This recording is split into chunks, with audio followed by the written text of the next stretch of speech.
রাসূল বলেন আদ-দুনিয়া সিজনুল মুমিন, দুনিয়া ইমানদারের জন্য একটা জেলখানা, একটা কারাগার। এখানে যারা আছেন প্রায় অধিকাংশ মানুষ আপনারা প্রশাসনের লোক। জেলখানার ভিতরে একটা কয়েদি কেমনে থাকে? 4-5 ফিটের একটা খাট দেওয়া হয়। বাথরুমের ভিতরে বাথরুমের দরজাটাও নাই। বাথরুম যেটা দেওয়া হয় সেটার দরজাটাও নাই। বাথরুম সেই অবস্থাতেই করতেছে, ওই অবস্থাতেই সে খানা খাচ্ছে, মোটা মোটা চাউল খাচ্ছে, পচা আটার রুটি খাচ্ছে। তার রুচি মোতাবেক কোনো খাবার নাই, কারণ জেলখানা, কারণ হলো জেলখানা। জেলখানার মধ্যে কোনো স্বাধীনতা নাই। কয়েদি যদি বলে আমার বাথরুমের জন্য, এই যে আমার বাথরুমের জন্য দরজার ব্যবস্থা করে দাও, কই না। কই কেন দিবে না? কই এটা হলো জেলখানা। কয়েদি যদি বলে আমার রুমের মধ্যে একটা এসি ফিট করে দাও, কই না, দেওয়া যাবে না। কই কেন? এটা হলো জেলখানা। আদ-দুনিয়া সিজনুল মুমিন, আল্লাহর রাসূল বলেন মুমিনের জন্য দুনিয়াটাও হইল জেলখানা। মুমিন এই দুনিয়াতে আরাম করবে না, মুমিন এই দুনিয়াতে কষ্ট করবে। কেন করবে? আল্লাহকে পাওয়ার জন্য। ওয়া জান্নাতুল কাফির, আল্লাহ বলেন আর এই দুনিয়াটা হলো জান্নাত কাফেরের জন্য। এই দুনিয়াটা হইল জান্নাত কাফেরের জন্য, মুমিনের জন্য নয়। এই জন্য আল্লাহ বলেন কাফেরের জন্য আমি আল্লাহ দুনিয়াটা তার চোখের কাছে সুশোভিত করে তুলে ধরেছি, মুমিনের জন্য নয়। فَالْبَنِي إِسْرَائِيلَ كَمْ آتَيْنَاهُمْ مِنْ آيَةٍ بَيِّنَةٍ وَمَنْ يُبَدِّلْ نِعْمَةَ اللَّهِ مِنْ بَعْدِ مَا جَاءَتْهُ فَإِنَّ اللَّهَ شَدِيدُ الْعِقَابِ.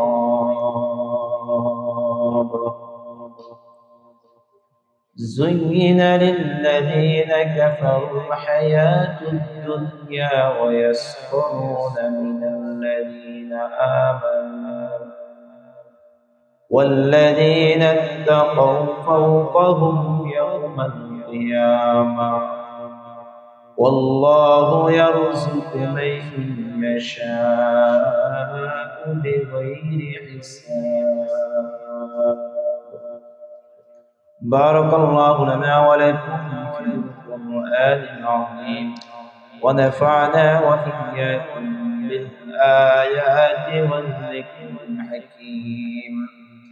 صدق الله مولانا العظيم وصدق رسوله النبي الكريم، ونحن على ذلك من الشاهدين والشاكرين، والحمد لله رب العالمين.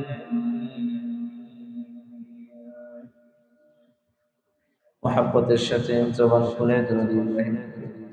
اللهم صل على محمد وعلى آل محمد كما صليت على إبراهيم وعلى آل إبراهيم إنك حميد مجيد.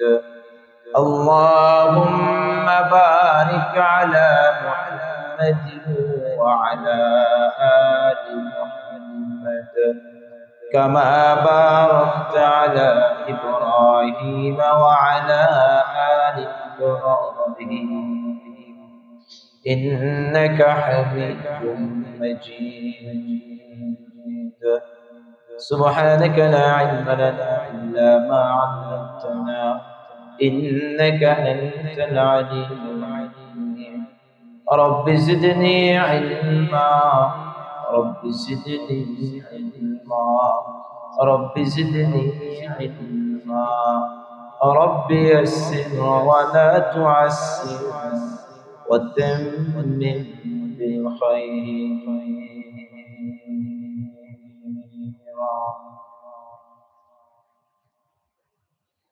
আলহামদুলিল্লাহ, অসংখ্য শুকর ও সুজুদ সেই মহান মালিক ও কুদরতি দরবারে যিনি অত্যন্ত দয়া করে মায়া করে সালাতুল ইশা বা জামাআত আদায় করার পর দুনিয়ার হাজারো ব্যস্ততা থেকে মুক্ত করে যিনি আপনাকে আমাকে পৃথিবীর সর্বোৎকৃষ্ট মাজলিসে বসার সুযোগ করে দিয়েছেন, কোরআন হাদিসের আলোকে কোরআনের কিছু কথা বলা এবং শোনার তৌফিক দান করেছেন, সেজন্য সেই মহান মালিকের কুদরতি দরবারে জবান খুলে কালিমাতুশ শুকরিয়া আদায় করি, বলি আলহামদুলিল্লাহ।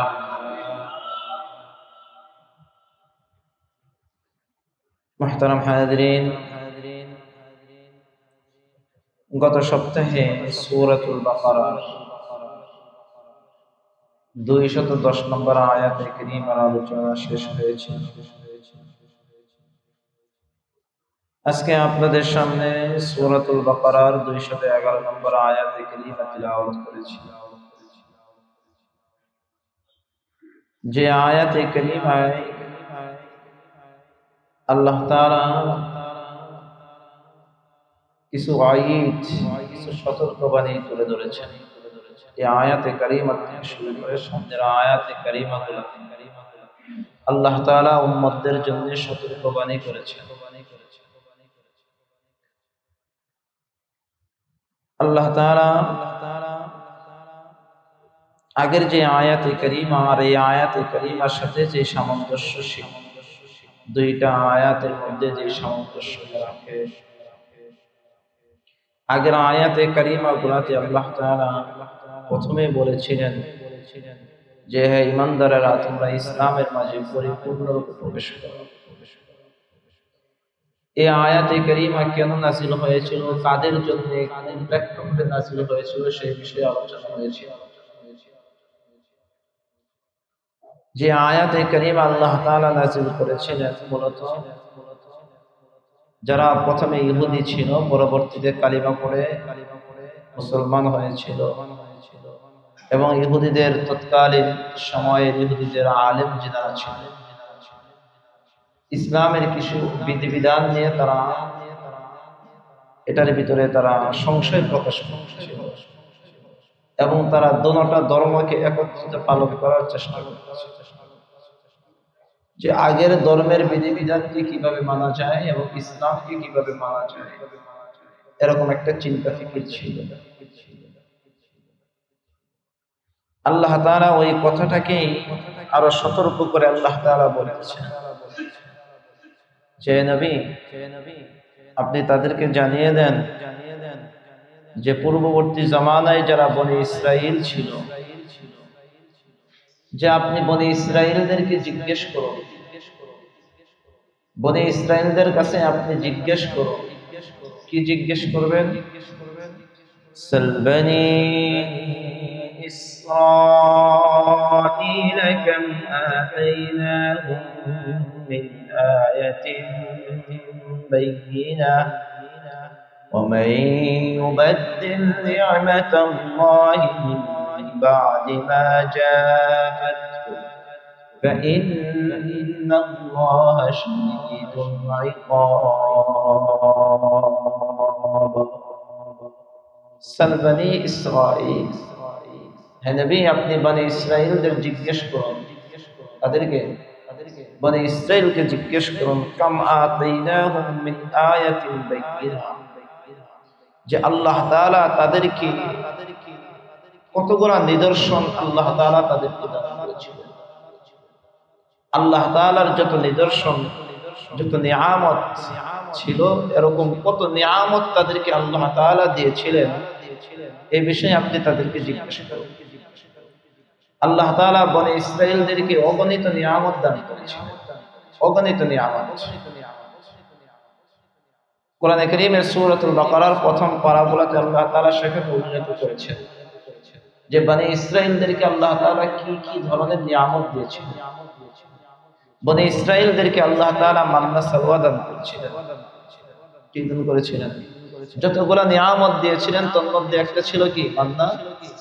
ওয়া আনজালনা আলাইকুমুল মান্না ওয়াস সালওয়া কুলু মিন তাইয়্যিবাতি মা রাযাকনাকুম। আল্লাহ বলেন যে আমি তাদেরকে মান্না সালওয়া দান করেছি।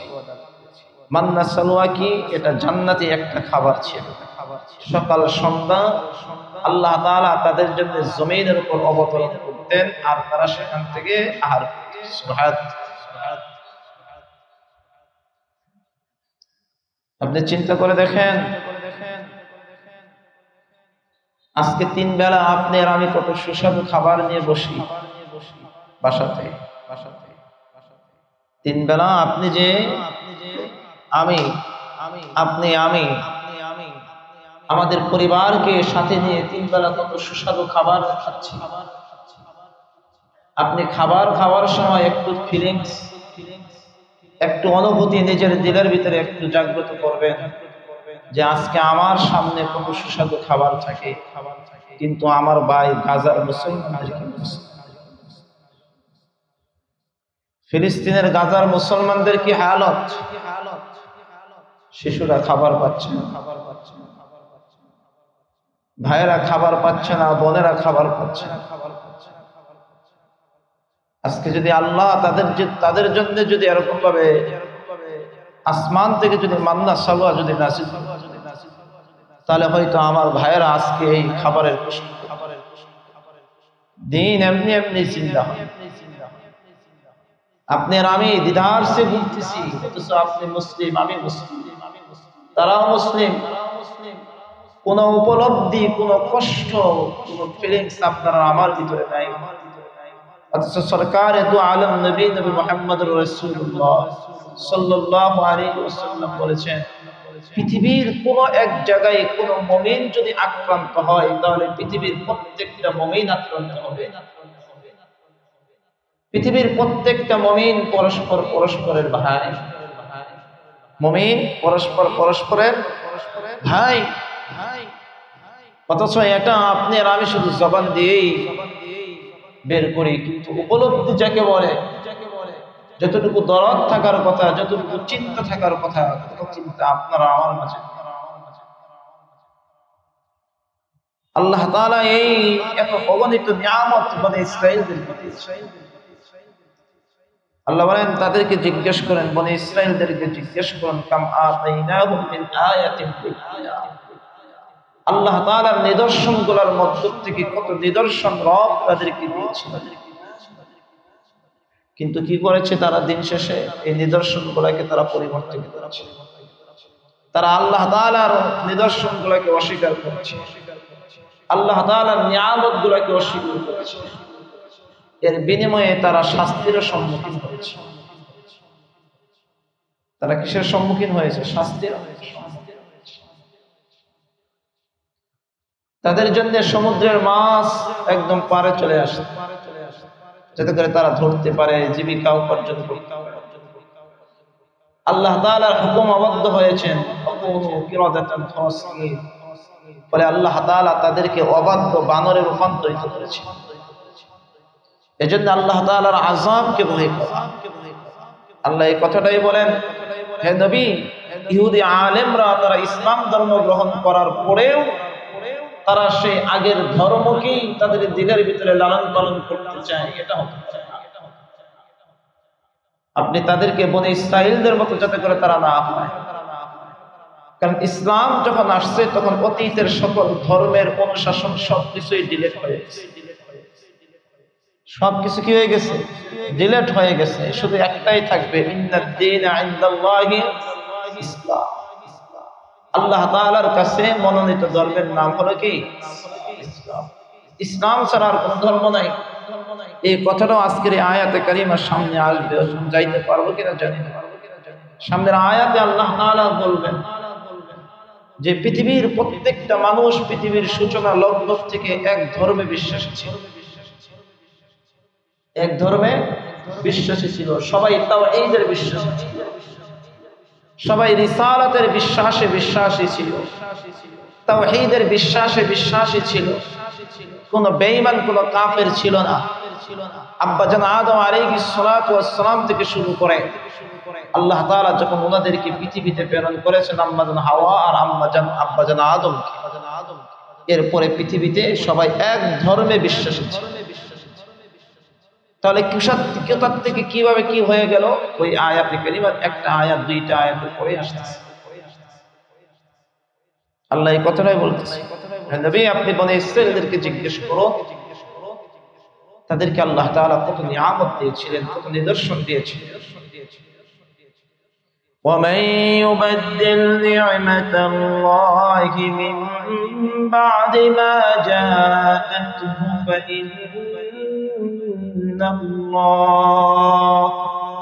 فإن الله شديد العقاب।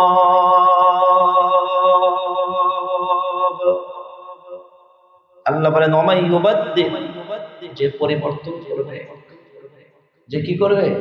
পরিবর্তন করবে নিয়ামাতুল্লাহ, আল্লাহ তাআলার নিয়ামতকে। যে আল্লাহ তাআলার নিয়ামতকে পরিবর্তন করতে চায় বা যে আল্লাহ তাআলার নিয়ামতকে পরিবর্তন করে, কখন? মিন বাদি মা জাআতহু, তার কাছে স্পষ্ট নিদর্শন আসার পরেও, তার কাছে স্পষ্ট নিদর্শন আসার পরেও যে ব্যক্তি আল্লাহ তাআলার নিয়ামতকে কি করবে? পরিবর্তন করবে।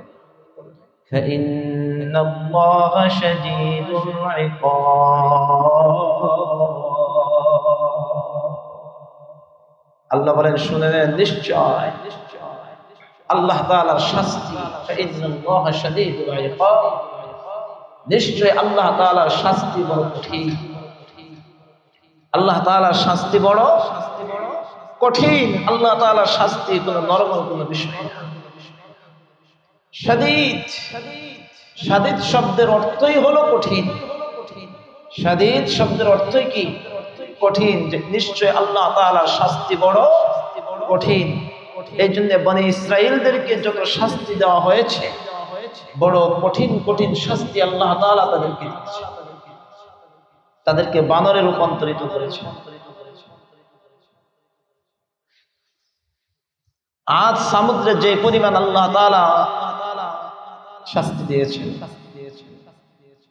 ফেরাউনদেরকে আল্লাহ তাআলা যেভাবে শাস্তি দিয়েছেন, নমরুদকে যেভাবে শাস্তি দিয়েছেন, কারুনকে যেভাবে শাস্তি দিয়েছেন, এই শাস্তিগুলার কথা আপনার আমার সবসময় স্মরণে রাখা। আল্লাহ তাআলা বারবার বলতেছেন ফাইন্নাল্লাহা শাদীদুল ইকাব, নিশ্চয় আল্লাহ তাআলার শাস্তি বড় কঠিন। আল্লাহ তাআলার শাস্তি কোনো সহজ বিষয় না। কিন্তু আপনি আর আমি দেদার সে আল্লাহ তাআলার হুকুম আহকাম গুলোকে অমান্য করতেছি। কোন ডর ভয় আপনার আর আমার মধ্যে নাই। নির্ভয়ে আল্লাহ তাআলার আযাব, আল্লাহ তাআলার বিধানকে আপনি আর আমি উপেক্ষা করতেছি। আল্লাহ বলেন ফাইন্নাল্লাহা শাদীদুল ইকাব, ও বান্দা শুনে নাও আল্লাহ তাআলার শাস্তি বড়। পরের আয়াতে কি বলে আল্লাহ দেখেন, زين للذين كفروا الحياة الدنيا ويسخرون من الذين آمنوا والذين اتقوا فوقهم يوم القيامة والله يرزق من يشاء بغير حساب। আল্লাহ বলেন যুয়িনা, সুশোভিত করা হয়েছে। কি করা হয়েছে? সুশোভিত করা হয়েছে। কাদের কাছে? লিল্লাযীনা কাফারু, যারা কাফের, যারা কাফের তাদের কাছে সুশোভিত করা হয়েছে। কি সুশোভিত করা হয়েছে? হায়াতুদ দুনিয়া, দুনিয়ার পার্থিব জীবনকে তাদের কাছে সুশোভিত করা হয়েছে। দুনিয়ার পার্থিব জীবনকে, দুনিয়ার সকল কিছুই তাদের কাছে কি করা হয়েছে? সুশোভিত করে তোলা হয়েছে। তাদের চোখে সাজিয়ে তুলে দেওয়া হয়েছে যে তাদের হালত হলো এরকম, যারা কাফের, যারা আল্লাহকে মানে না, তারা সব সময় মনে করে দুনিয়াটাই সবকিছু। তারা কি মনে করে? দুনিয়াটাই, হালতটা এটাই। দেখেন না, যুইয়িনা লিল্লাযীনা কাফারুল হায়াতুদ দুনিয়া, কাফেরদের কাছে পার্থিব জীবনের সৌন্দর্যটাই সবকিছু। যে দুনিয়া আছে, টাকা আছে, পয়সা আছে, তো সব আছে। আল্লাহ বলেন তাদের কাছে দুনিয়ার টাকা পয়সাটাকে সুশোভিত করে দেওয়া হয়েছে। দুনিয়াতে এমন কিছু মানুষ আছে যারা বলে দুনিয়াতে খাও দাও ফুর্তি করো,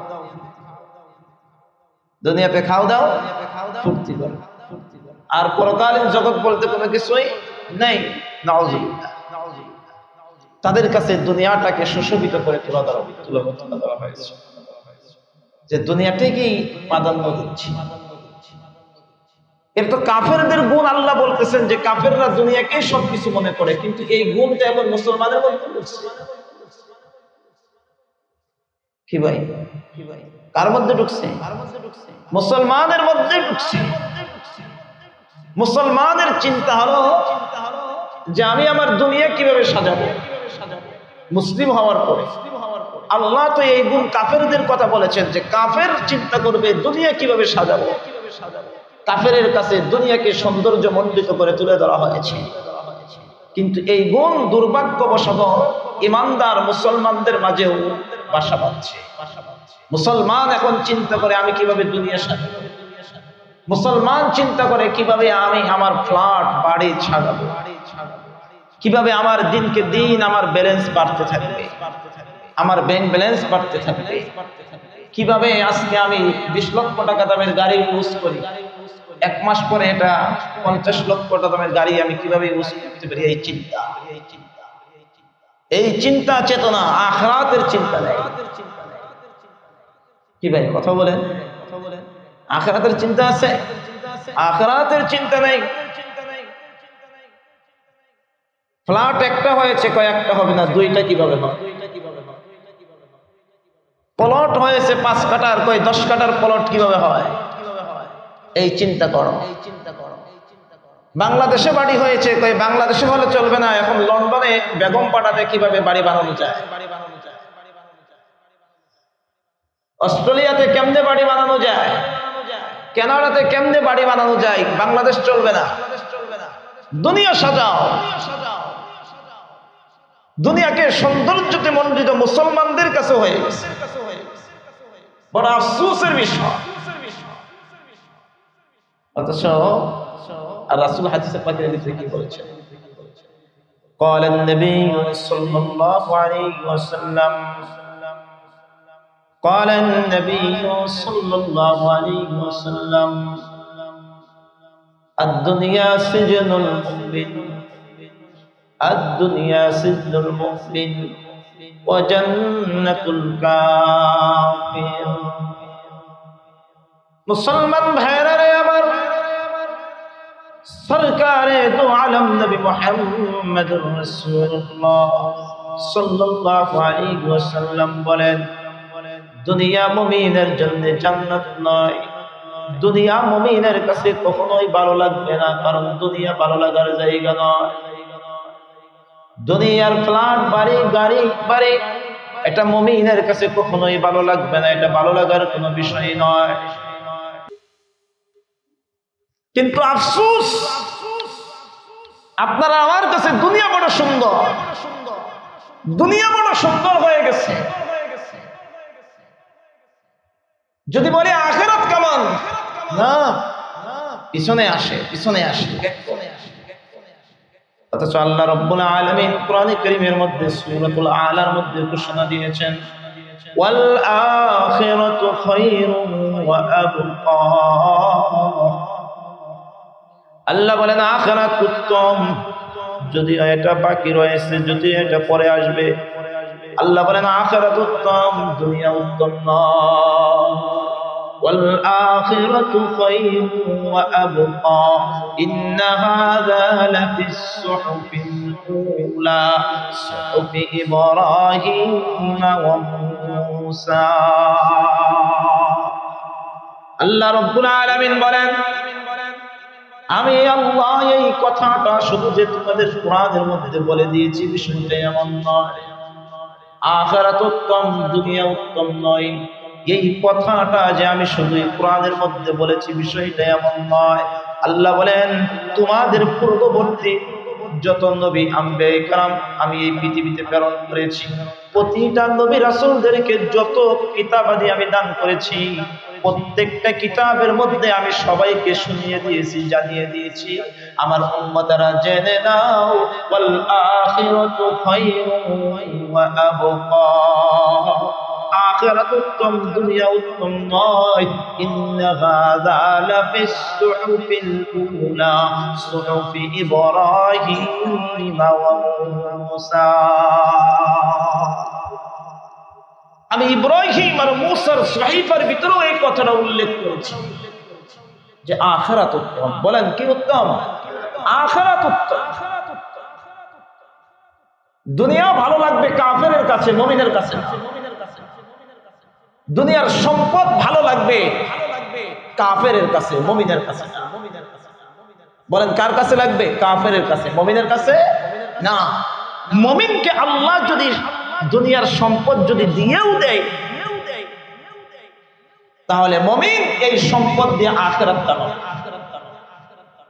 মুমিন এই সম্পদ দিয়ে কি কামাবে? আখিরাত কামাবে। যেরকম ভাবে আল্লাহ তাআলা হযরত উসমানকে সম্পদশালী বানিয়েছিলেন, টাকা পয়সা দিয়েছিলেন, কিন্তু হযরত উসমান আখিরাত কামাইছেন। টাকা দিয়ে হযরত উসমান কি কামাইছেন? আখিরাত কামাইছেন। সাইয়্যিদুনা হযরত আবু বকর সিদ্দিক রাদিয়াল্লাহু তাআলা কে আল্লাহ টাকা পয়সা দিয়েছিলেন, কিন্তু হযরত আবু বকর টাকা পয়সা দিয়ে আখিরাত কামাইছেন। কি কামাইছেন? আখিরাত কামাইছেন। আল্লাহ তাআলা কিছু কিছু সাহাবীদেরকে দুনিয়ার সম্পদ, টাকা পয়সা দিয়েছিলেন, কিন্তু তারা এর বিনিময়ে কি করেছেন? টাকা দেওয়া, টাকা আসা, এটা দূষণীয় না। আল্লাহ যাকে ইচ্ছা তাকে দিবে, যাকে ইচ্ছা তাকে দিবে না। তবে আমি টাকার মালিক খাওয়ার পরে আমি যত করে টাকার দ্বারা আখিরাত কামাই,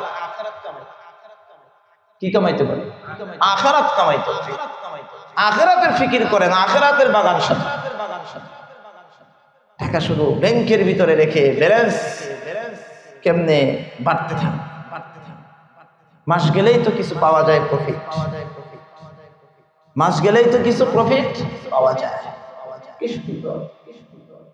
6 মাস অন্তর অন্তর তো কিছু পাওয়া যায়। এটা কে দিবে? এই জন্য খালি ব্যালেন্স কিভাবে বাড়তে থাকে এই চিন্তা ফিকির না। আপনি আপনার টাকা হবে, আখিরাত কামাবে। আখিরাত কিভাবে আপনি কামাবেন এটা চিন্তা করুন। আপনি দুনিয়াতে সর্বোচ্চ বাড়ি করলে কি করবেন? ঘরে বাইরে পিছনে টাইলস করে বা মার্বেল পাথর দিয়ে আপনি সাজাইতে পারবেন। ডুপ্লেসিস বাড়ি করবেন, অথবা এর চাইতেও আপনি আরো আধুনিক কোনো কিছু করবেন, কিন্তু পুরা বাড়ি স্বর্ণ দিয়ে বানাইতে পারবেন। ঘরে বাহিরে সব জায়গায় স্বর্ণে উস্কুট পারবেন, সম্ভব হবে না। এত ক্ষমতা, এত সম্পদশালী আবার হয়ে যাবে। কিন্তু আল্লাহ বলেন বান্দারে, তুমি দুনিয়াতে একটু মার্বেল পাথর দিয়ে বাড়ি সাজানোর জন্য সর্বোচ্চ এটা তুমি এত কিছু করতেছো, আখিরাত নষ্ট করতেছো। আর আমি আল্লাহ তোমার জন্য আখিরাতে জান্নাতের বাড়ি রেডি করে রেখেছি। তোমার বাড়ি হবে স্বর্ণে, তোমার বাড়ি হবে কিসে? স্বর্ণে। কতটুকু জায়গা? 2 কাঠা 3 কাঠার প্লট, কারো যদি 10 কাঠার প্লট হয়, বা কারো যদি 1 বিঘার প্লট হয়, তার কত অহংকার, তার দিলের ভিতরে কত ভাব যে আমার বাড়িটা 1 বিঘা নিয়ে, কি আমার বাড়িটা 1 বিঘা জায়গার উপরে আমার বাড়ি। বাহ, কি ভাব, কি দিলের ভিতরে ফুর্তি। 1 বিঘা জায়গার উপরে তার বাড়ি। আল্লাহ বলেন বান্দারে, বান্দারে, আমি আল্লাহ যাকে জান্নাতের ভিতরে মর্যাদার দিক দিয়ে যে সর্বনিম্ন হবে, তাকে আমি যে জায়গাটা দেব জান্নাতের ভিতরে, তার জায়গাটার পরিমাণ হলো এই 10 দুনিয়ার সমপরিমাণ একটা জান্নাত আমি আল্লাহ বান্দাকে দেব। এই 10 দুনিয়ার সমপরিমাণ। তবে এটা কার জন্য? যে সর্বনিম্ন, যে মর্যাদার দিক দিয়ে উপরে হবে, তার কি হবে? মাঝে মাঝে যখন সফর করে, আল্লাহ আকুল কিনারা খুঁজে পাওয়া যায় না, আল্লাহর কাছে তো মাঝে মাঝে বলি যে আল্লাহ 10 দুনিয়ার সমপরিমাণ দিবা, এত দিয়ে কি করবো? জান্নাত দিও, কোনরকম ভাবে জান্নাতে দিও। 10 দুনিয়ার সমপরিমাণ জায়গা আপনার আর আমার কল্পনার বাহিরে, মাথা ধরবে না, কোনো ক্যালকুলেশন কাজ হবে না। কিন্তু পৃথিবী ভ্রমণ করে দেখেন যে আল্লাহ জায়গা রেখে দিয়েছে। এই পৃথিবীর উপরে আল্লাহ তাআলা কি রেখেছেন তা আল্লাহ পাকই ভালো জানেন। এক একজনকে 10 দুনিয়া সমপরিমাণ তার জন্য জায়গা বরাদ্দ করেছেন। আর তুমি 1 বিঘা জায়গার উপরে বাড়ি হলেই তোমার বাহাদুরি কে দেখে, তোমার বাহাদুরি কে দেখে যে আমার বাড়িটা আমার বাড়িটা ডুপ্লেসি, আমার বাড়িটা কানাডা বেগমপাড়া, আমার বাড়িটা কোথায় যেন কই লন্ডনে, আমেরিকা, কত কিছু বলেন। আমেরিকা কার? আমেরিকা কার? কানাডা কার? লন্ডন কার? বাংলাদেশ কার? মধ্যপ্রাচ্য কার? এই পৃথিবীটা কার? ওয়ালিল্লাহি মুলকুস সামাওয়াতি ওয়াল আরদ, ওয়ালিল্লাহি মুলকুস সামাওয়াতি ওয়াল আরদ। আল্লাহ বলেন আসমান আর জমিনের মধ্যে যা আছে সব কার জন্য? আল্লাহ। সব কিছুর মালিক কে? ভাই জবান খোলেন না কে? আল্লাহ। সিদ্ধেশ্বরী এলাকায় একটা প্লট থাকলে, একটা ফ্ল্যাট থাকলে কত আপনার আমার ভিতরে ভাব চলে আসে। কই আপনাকে তো সিদ্ধেশ্বরী এলাকায় তো আজীবন রাখবেন, আপনার জায়গা তো মাটির নিচে। তাহলে আপনার চোখে কেন এই দুনিয়া ভালো লাগে? আপনার চোখে কেন এই দুনিয়া ভালো লাগে? অথচ আপনি তো মুমিন। আপনার কাছে দুনিয়া ভালো লাগবে এই জন্য তো আল্লাহ আপনাকে বানাই নাই।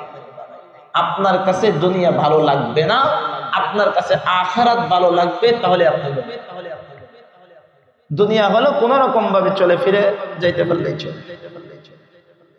এবং এতটুকু সম্পদ যে আমি চলে যাওয়ার পরে আমার সন্তানাদি, আমার পরিবার যাতে করে অন্যজনের দ্বারস্থ না হয়, অন্যজনের দ্বারস্থ। মুসলমান ভাইয়েরা রে আমার, তাবুক যুদ্ধের সময় আল্লাহর নবী ঘোষণা করলেন, তোমাদের কাছে কার কি আছে তোমরা নিয়ে আসো। সাইয়্যিদনা হযরত ওমর বলেন, ওই সময়টাতে আমার হাতে কিছু সম্পদ ছিল। হযরত ওমরের দিলের মধ্যে তামান্না ছিল, আমি কিভাবে আবু বকরের চাইতে বেশি যাব, আমি কিভাবে আবু বকরের চাইতে বেশি আমল করতে পারি, এই তামান্না সবসময় ওমরের দিলের ভিতরে ছিল। সাইয়্যিদনা হযরত ওমর রাদিয়াল্লাহু তাআলা আনহু বলেন, আমি দৌড়িয়ে চলে গেলাম বাড়িতে। আমার কাছে যে সম্পদ ছিল সমস্ত সম্পদগুলোকে অর্ধেক করে 2 ভাগ করে ফেললাম। 1 ভাগ পরিবারের জন্য রেখে আসলাম, আরেক ভাগ নিয়ে আসলাম আল্লাহর নবীর কাছে আসলাম। নবীজি হযরত ওমরকে প্রশ্ন করে, ওমর তুমি কি নিয়ে আসছো, কি রেখে আসছো? সাইয়্যিদনা হযরত ওমর বলেন, ওগো আল্লাহর নবী, আমি আমার সম্পদের অর্ধেক আল্লাহর রাস্তার জন্য আমি নিয়ে এসেছি, আর অর্ধেক রেখে আসছি। রাসূল বললেন, বড় ভালো করছো, রাখো। কিছুক্ষণ পরে হযরত আবু বকর আসতেছে। আবু বকর আল্লাহর নবীর সামনে নিয়ে আসলেন কিছু সামানাপত্র রাখলেন। আল্লাহর নবী আবু বকরকে জিজ্ঞেস করে, আবু বকর তোমার ঘরে কাকে রেখে আসছো, কি নিয়ে আসছো? আবু বকর জবাব দেয়, ওগো নবীজি, আমার ঘরে আমি আর আমার আল্লাহ আর তার রাসূলকে রেখে আসছি, আর আমার কাছে যে সম্পদ ছিল সমস্ত সম্পদ আমি আল্লাহর রাস্তায় কুরবানি করার জন্য নিয়ে আসছি। সুবহানাল্লাহ। কই কেন? কারণ আমার আখিরাত পেতে হবে, আমার আখিরাতকে সাজাইতে হবে, আমার আখিরাত সুন্দর করতে হবে। কারণ আমি থাকবো না। আজকে যদি 14টা যদি বন্ধ হয়ে যায়, আমার সম্পদ জমিনের উপরে থাকবে। সন্তানাদি কেমনে ইউজ করবে জানি না, কেমনে ব্যবহার করবে জানি না, কিচ্ছু নিয়ে যেতে পারবো না। শুধু আপনার আর আমার সাথে যাবে 2500 টাকার সম্পদ। 3 টুকরা কাপড় কিনতে কিছু টাকা লাগবে, আতর সুরমা কিনতে কিছু টাকা লাগবে, একটা সাবান কিনতে কিছু টাকা লাগবে, কয়েকটা বাঁশ কিনতে কিছু টাকা লাগবে, কিছু চাটাই কিনতে কিছু টাকা লাগবে, মাটি খনন করার জন্য কোনো টাকা লাগবে না। কারণ কিছু আল্লাহর বান্দা এমন আছে, মানুষ মরে গেলে এমনি এমনি কবর খনন করে দেয়, টাকা নেয় না। সর্বসাকুল্যে হিসাব করলে আপনার আমার সাথে 2500 টাকার সম্পদ আপনি আর আমি সাথে নিয়ে যেতে পারবো, আর কোটি টাকার ব্যালেন্স এই জমিনের উপর থাকবে, আর সাথে কি যাবে দুনিয়ার সম্পদ 2500 টাকা। দুনিয়ার সম্পদ আপনার আর আমার সাথে যাবে 2500, আর সারাটা জিন্দেগির আমল। এই জন্য আল্লাহ রাব্বুল আলামিন বলেন দুনিয়া সরকারে দু আলম বলে হাদিসে পাকে বলেন দুনিয়া সিজনুল মুমিন ওয়া জান্নাতুল কাফির। দুনিয়া মুমিনের জন্য জেলখানা, আর দুনিয়া কাফিরের জন্য হলো জান্নাত। তোমার জান্নাত হবে কবর, তোমার জান্নাত হবে আখিরাত, আর কাফিরের জন্য কবর হবে জাহান্নাম, কাফেরের জন্য পরকাল হবে জাহান্নাম। ওই কেন দুনিয়াতে আসি লিমিট, নির্দিষ্ট সময়ের জন্য, 50-60 বছরের জিন্দেগির জন্য আপনি আর আমার আশা।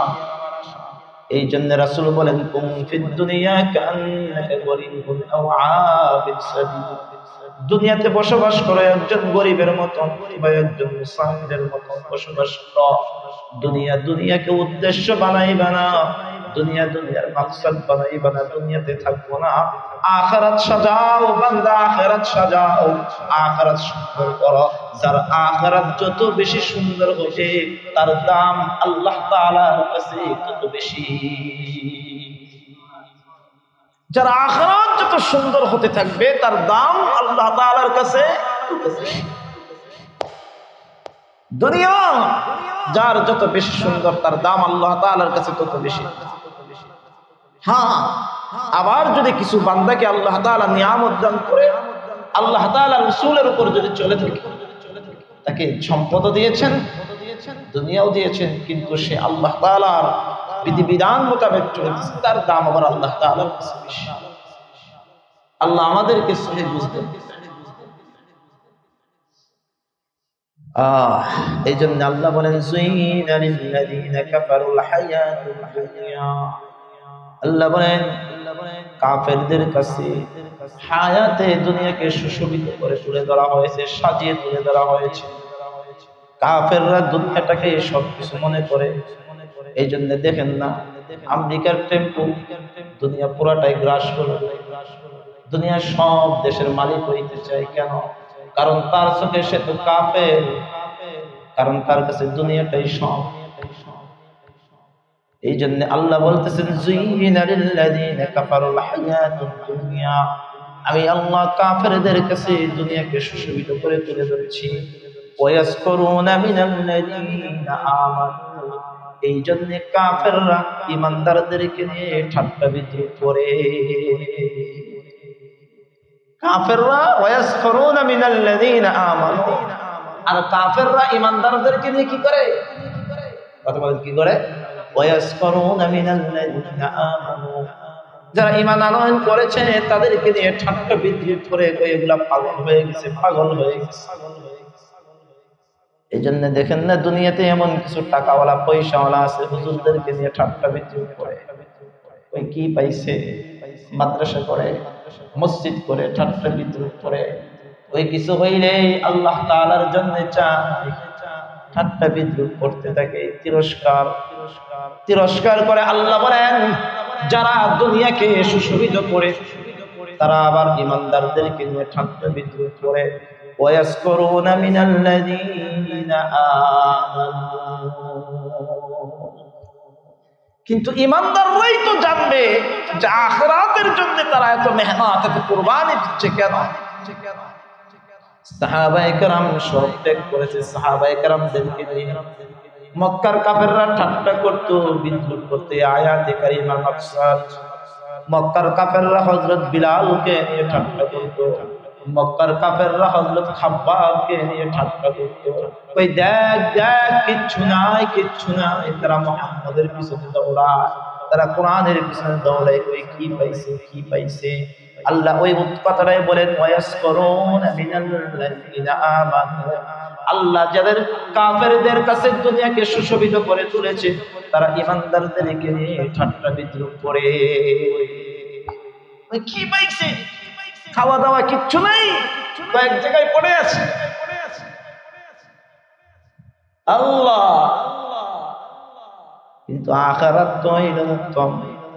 এই সমাজেও কিছু মানুষ আছে আলেমদেরকে নিয়ে, আলেমদেরকে কি আছে, মাদ্রাসা নিয়ে পড়ে আছে, মসজিদ নিয়ে পড়ে আছে, কয় টাকা বেতন পায়, মাদ্রাসা নিয়ে পড়ে আছে, মাদ্রাসা মানে কি করবে? হুজুরদের কাম তো খালি মাদ্রাসা, মাদ্রাসা করো, মাদ্রাসা করো। কেন আমরা মাদ্রাসা করতে চাই? কেন করতে চাই? কেন করতে চাই? কারণ আমরা বোকা না, কারণ আমরা বোকা না, আলেম ওলামারা বোকা না। মনে রাখবেন, আলেমরা কেন মাদ্রাসা সাজাইতে চাই, কোরআনের মার্কাজ কেন সাজাইতে চায়? কারণ আমরা বোকা না, আমরা বোকা না। কারণ আমরা চিন্তা করি, আমি তো দুনিয়াতে থাকবো না, আমার আখিরাত যাতে করে সুন্দর হতে থাকে। আমি তো থাকবো না, আমার সওয়াবের দ্বারা যাতে করে কিয়ামত পর্যন্ত আমি যাতে করে কবরে বসে বসে পাইতে থাকি। এই চিন্তা, ভবিষ্যতের চিন্তায় কই দ্বীনি মার্কাজ বাড়াও, দ্বীনি মার্কাজ বাড়াও। তারা মনে করে বোকা, কই না বোকা না, বোকা তো তোমরা। আজকে যদি হার্ট অ্যাটাক করে তোমার সব সম্পদ শেষ হয়ে যাবে, হসপিটালে ভর্তি হলে তোমার সব সম্পদ শেষ হয়ে যাবে। কিন্তু আমরা এমন সম্পদের পিছনে দৌড়াচ্ছি যেই সম্পদ দুনিয়াতেও শেষ হবে না, আখিরাতেও শেষ হবে না, কখনোই শেষ হবে না। এই সপ্তাহে, গত সোমবার আমি আলহামদুলিল্লাহ ঢাকাতে মাদ্রাসা স্থায়ী জায়গা করার জন্য, আপনারা অনেকেই জানেন, প্রায় 35 লক্ষ টাকার একটা মূল্য ধার্য করে জায়গার জন্য, স্থায়ী জায়গা করার জন্য আমি বাইনা করেছি। আলহামদুলিল্লাহ বাইনা করেছি কি দিয়ে? আমার নিজের জানমাল দিয়ে। মাদ্রাসা ফান্ডে কত টাকা? মাদ্রাসার ফান্ডে সর্বোচ্চ আছে 50,000, আর বাকি 5 লক্ষ টাকা বাইনাতে দিয়েছি। বাকি টাকাটা আমার ব্যক্তিগত, আমার যা ছিল দিয়ে দিয়েছি। আগে হোক, পরে আল্লাহ পাক যা করার করবেন। কারণ আমার আখিরাত দরকার। কি দরকার? আখিরাত দরকার। পরিবারের চিন্তা পড়ে, কারণ আমার পরিবারের মালিক তো আমি না, আমার পরিবারের মালিক তো আমার আল্লাহ। সন্তানের মালিক তো আমি না, আমার সন্তানের মালিক তো হইল আমার আল্লাহ। আমি যদি এই 5 লক্ষ টাকা যদি রেখেও দেই, তারপরও কবরের জগতে যাই, কবরের জগতে যাওয়ার পরে আমার পরিবারকে আল্লাহ খাওয়াইবে, আল্লাহ লালন পালন করবে। আর যদি না রেখেও যায়, আল্লাহ তারপরেও তাদেরকে খাওয়াবে, তাদেরকে লালন পালন করবে। আখিরাত সাজান, এই কথাটা আল্লাহ বলেছেন, ওয়ায়াসকুরুনা মিনাল্লাযিনা আমানু, যারা কাফের তারা ঈমানদারদেরকে নিয়ে ঠাট্টা বিদ্রূপ করে। আল্লাহ এই কথা বলার পরে কি ঘোষণা দিচ্ছে? আল্লাহ বলেন, ওয়াল্লাযীনা তাকাউ ফাওকাহুম ইয়াওমাল কিয়ামাহ, ওয়াল্লাযীনা তাকাউ ফাওকাহুম ইয়াওমাল কিয়ামাহ। আল্লাহ বলেন, যারা মুত্তাকি, যারা আল্লাহকে ভয় করে, তারা কিয়ামতের দিন তাদের উপরে থাকবে। সুবহানাল্লাহ বলেন, সুবহানাল্লাহ। আল্লাহ কি সুন্দর ঘোষণা দিলেন, ওয়াল্লাযীনা তাকাউ ফাওকাহুম ইয়াওমাল কিয়ামাহ। যারা ঈমানদার, যারা মুত্তাকি, কিয়ামতের দিন তারা কাফেরদের উপরে আল্লাহ তাআলা তাদেরকে রাখবেন, কাফেররা তাদের নিচে থাকবে। কারণ আখিরাত শুরু হবে, কখনো শেষ হবে না। আল্লাহ পাকের স্পষ্ট ঘোষণা, ওয়াল্লাযীনা তাকাউ ফাওকাহুম ইয়াওমাল কিয়ামাহ। যারা মুত্তাকি, আল্লাহ তাআলা কিয়ামতের দিন তাদেরকে উপরে রাখবে না নিচে? উপরে রাখবে। কাফেরদের চাইতে উপরে রাখবে। তাদের মর্যাদা হবে উপরে, তাদের স্থান হবে উপরে। সেদিন কিয়ামতের দিন তারা তাদেরকে ডেকে ডেকে বলবে, দুনিয়াতে আমাকে নিয়ে মশকরি করছিল, দুনিয়াতে আমাকে নিয়ে মশকরি করেছিল, ঠাট্টা বিদ্রুপ করেছিল, দেখো আজকে তুমি কোথায়, আমি কোথায়। আল্লাহ বলেন এই কথাটাই বলেন যারা ঈমানদার, যারা দুনিয়াতে আল্লাহকে ভয় করে চলে। ফাওকাহুম ইয়াউমাল কিয়ামাহ, কিয়ামতের দিন তাদের জায়গা হবে তাদের উপরে। ফাওকাহুম ইয়াউমাল কিয়ামাহ। মুত্তাকির দাম আছে না নাই? ঈমানের দাম আছে না নাই? والذين اتقوا فوقهم يوم القيامة والله يرزق من يشاء بغير حساب। আল্লাহ রাব্বুল আলামিন বলেন, আল্লাহ ইয়ারযুকু মান ইয়াশাউ বিগাইরি হিসাব। আল্লাহ যাকে ইচ্ছা আল্লাহ তাকে রিজিক দান করেন, আল্লাহ যাকে ইচ্ছা তাকে সম্মান দান করেন, আল্লাহ যাকে ইচ্ছা তাকে সুস্থ রাখেন, আল্লাহ যাকে ইচ্ছা তাকে ধনী বানান, আল্লাহ যাকে ইচ্ছা তাকে গরিব বানান। দুনিয়ার কেউ কোনো কিছু দিয়ে হতে পারে না। কষ্টের বদৌলতে ধনী হওয়া যায় না, কষ্টের বদৌলতে রিজিক পাওয়া যায় না। বলেন রিজিকের মালিক কে? আর জবান খুলে বলেন কে? আল্লাহ বলেন, আল্লাহু ইয়ারযুকু মান ইয়াশাউ বিগাইরি হিসাব। আল্লাহ বলেন আল্লাহ যাকে ইচ্ছা তাকে অগণিত রিজিক দান করেন, বিগাইরি হিসাব, বিগাইরি হিসাব রিজিক দান করেন। অগণিত রিজিক আল্লাহ তাদেরকে দান করে, যাকে ইচ্ছা তাকে আল্লাহ রিজিক দান। অন্য আয়াতে কারিমায় আল্লাহ পাক বলেছেন, وَمَن يَتَّقِ اللَّهَ يَجْعَل لَّهُ مَخْرَجًا وَيَرْزُقْهُ مِنْ حَيْثُ لَا يَحْتَسِبُ وَمَن يَتَّقِ اللَّهَ يَجْعَل لَّهُ مَخْرَجًا وَيَرْزُقْهُ مِنْ حَيْثُ لَا يَحْتَسِبُ। আল্লাহ বলেন আমি কাদেরকে অগণিত রিজিক দান করি। অন্য আয়াতে কারিমায় আল্লাহর ব্যাখ্যা দিয়েছেন, যারা আল্লাহকে ভয় করে চলে। আল্লাহ বলেন যেই বান্দা আল্লাহকে ভয় করে করে চলবে, আল্লাহ বলেন আমি তার জন্য তার রাস্তাকে প্রশস্ত করে দেই, তার জন্য আমি রাস্তা খুলে দেই। আমি আল্লাহ এমন জায়গা থেকে তার জন্য রিজিকের ব্যবস্থা করে দেই, যে জায়গা যে অপশন বান্দার কল্পনার বাহিরে, বান্দার কল্পনার বাহিরে। যে আল্লাহকে ভয় করে করে চলে তার জন্য অপশন খুলে যায়, রাস্তা ওপেন করে দেওয়া হয়। তার জন্য একটা রাস্তা বন্ধ হয়, আল্লাহ 10টা রাস্তা খুলে। কারণ সবকিছুর মালিক কে?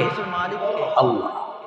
আপনি যতক্ষণ আল্লাহকে ভয় করে চলে চলবেন, আল্লাহ আপনার জন্য রাস্তা খুলে, আল্লাহ আপনার জন্য অগণিত রিজিক দান করবে, অগণিত রিজিক দান করবে। আলেম ওলামা বুজুর্গানে কেরাম যারা আছে, বলেন তাদের রিজিকের কি কোনো কষ্ট আছে? কোনো কষ্ট নাই। আল্লাহ তাদেরকে ভরপুর রিজিক দিচ্ছে। আপনারা আমার চাইতে তারা ভালো খাচ্ছে, ভালো পড়তেছে, সম্মানের সাথে খাচ্ছে, বেইজ্জতির সাথে খাচ্ছে না। কারণ রিজিকের মালিক কে? বলেন রিজিকের মালিক কে? আল্লাহ এই কথাটাই বলেন, আল্লাহু ইয়ারযুকু মান ইয়াশাউ বিগাইরি হিসাব। আল্লাহ যাকে ইচ্ছা তাকে অগণিত বিগাইরি হিসাব রিজিক দান করে। এই জন্য ভাই আসেন কথা লম্বা করতে না, দুনিয়াকে লাথি মারেন, দুনিয়াকে ছাড়েন,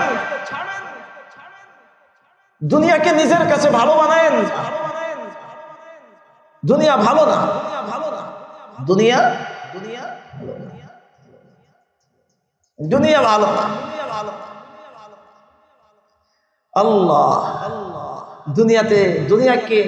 দুনিয়ার থেকে যে নিজেকে হেফাজত করে করে, দুনিয়ার থেকে নিজেকে বাঁচিয়ে বাঁচিয়ে যে নিজেকে চলাতে পারবে, সে হলো কামিয়াব।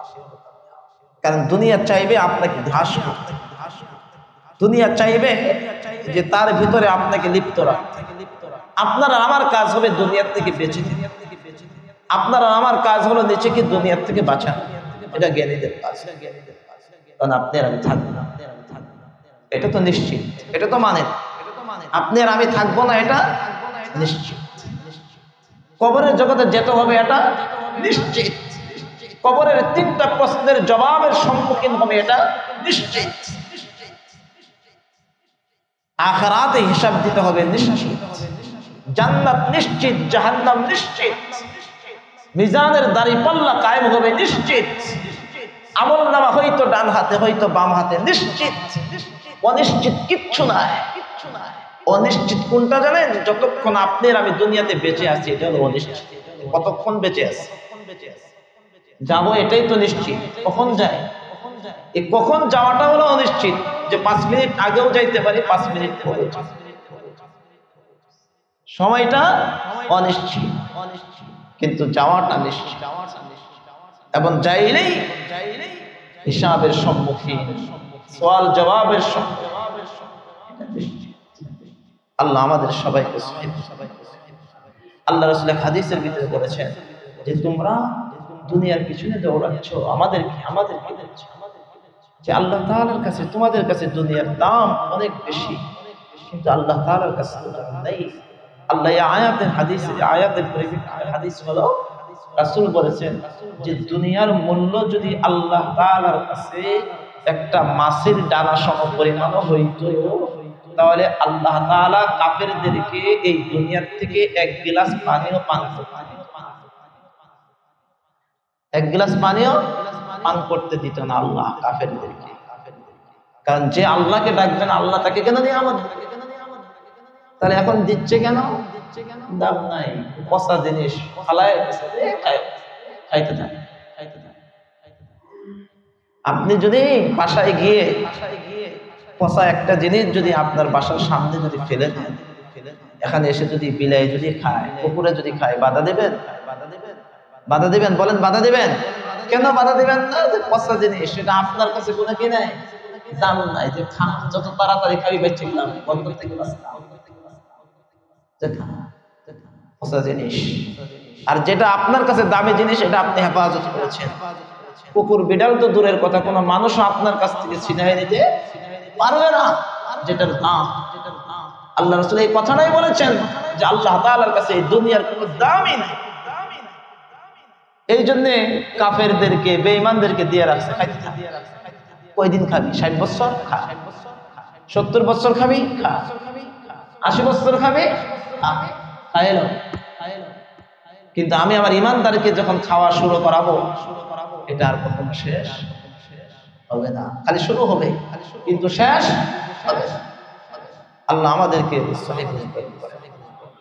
আমাদেরকে দুনিয়ার উপরে আখিরাতকে প্রাধান্য দিয়ে চলাফেরা করার Taufiq presents by Kuakata media centre. হক্কানি আলেমদের নিত্য নতুন ভিডিও পেতে আমাদের চ্যানেলটি সাবস্ক্রাইব করুন। কুয়াকাটা মিডিয়া সেন্টার, ইসলামিক বিনোদনের বিশ্বস্ত সঙ্গী।